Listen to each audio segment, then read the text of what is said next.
নমস্কার সকলকে, কেমন আছেন আপনারা? চলুন আজ আমি আপনাদের সাথে শেয়ার করব সকলের প্রিয় এই আচার রেসিপি। এই সিজনে তো সবাই কম বেশি আমের আচার করেছেন, তবে এই আচারটি গরমকালে খেতে খুবই ভালো লাগে। তবে চলুন দেখে নেওয়া যাক এই রেসিপিটি। প্রথমেই মৌরি, মেথি ও সর্ষে ভালো করে বেটে নিচ্ছে মা একে একে, দিয়ে সবগুলো একে একে রেখে দিচ্ছে। আর হ্যাঁ, এই যে মৌরি, মেথি ও সর্ষেগুলো, বিশেষ করে মৌরি ও মেথি শুকনো খোলায় ভালো করে ভেজে নিতে হবে, দিয়ে এমনভাবে বেটে নিতে হবে। আর সর্ষেটা ভাজতে হবে না, এমনিই বেটে নিতে হবে।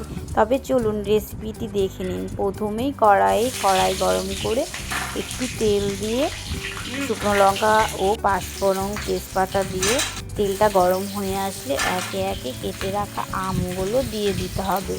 দেখুন অনেক বড় বড় হয়ে গেছিলো আমগুলো, তো তাও আচার তো এখন করে রাখতে হবে, তাহলে অনেক দিন খাওয়া যাবে, সেই জন্যই বড় বড় আমেরই আচার হচ্ছে। দিয়ে সব আমগুলো দিয়ে ভালো করে একটু নাড়াচাড়া করে ভেজে নিয়ে নামিয়ে ফেলেছে। এবার গুড় দিয়ে দিতে হবে ওই কড়াইয়ের মধ্যে, দিয়ে অনেকক্ষণ ধরে জাল দিয়ে দিতে হবে। আর সব সময় নেড়ে যেতে হবে, নইলে গুড় পুড়ে যেতে পারে।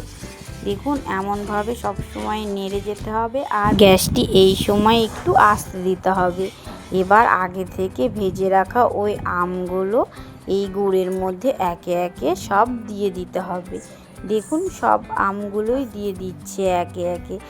বড় কড়াই, তাও সব পুরোটাই লেগে গেছে, আটছে না। কিন্তু কিছুক্ষণ পর সেদ্ধ হয়ে আসলে অল্প হয়ে আসবে, তখন নাড়তে অসুবিধা হবে না। এখন একটু নাড়তে অসুবিধা হচ্ছে যদিও, তাও দেখুন ভালো করে নাড়াচাড়া করে স্বাদ অনুসারে লবণ ও হলুদ দিয়ে দিচ্ছে।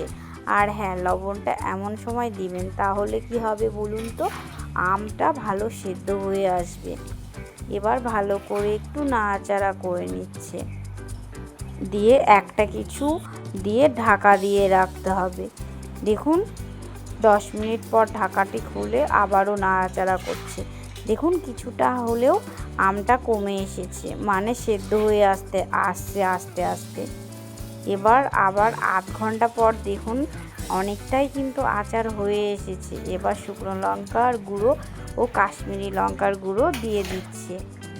আবারও একটু নাড়াচাড়া করে আগে থেকে গুঁড়ো করে রাখা ওই মেথি, মৌরি ও সর্ষের গুঁড়োটা দিয়ে দিল।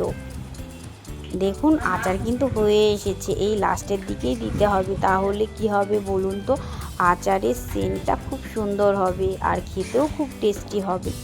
এবার সব কিছু ভালো করে নাড়াচাড়া করে নিচ্ছে, আর একটু সময় পরই হয়ে আসবে।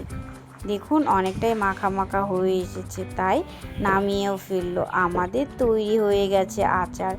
দেখুন অনেকটা হয়েছে। আর পাশে এই যে তেল আচার করে রেখেছে মা, তাই রোদে দিয়েছে, আপনাদের সাথে একটু শেয়ার করে দিলাম। আজকের এই আচারের রেসিপিটি কেমন লাগলো অবশ্যই জানাবেন। ভালো লাগলে একটি লাইক ও কমেন্ট করবেন। সকলে ভালো থাকবেন।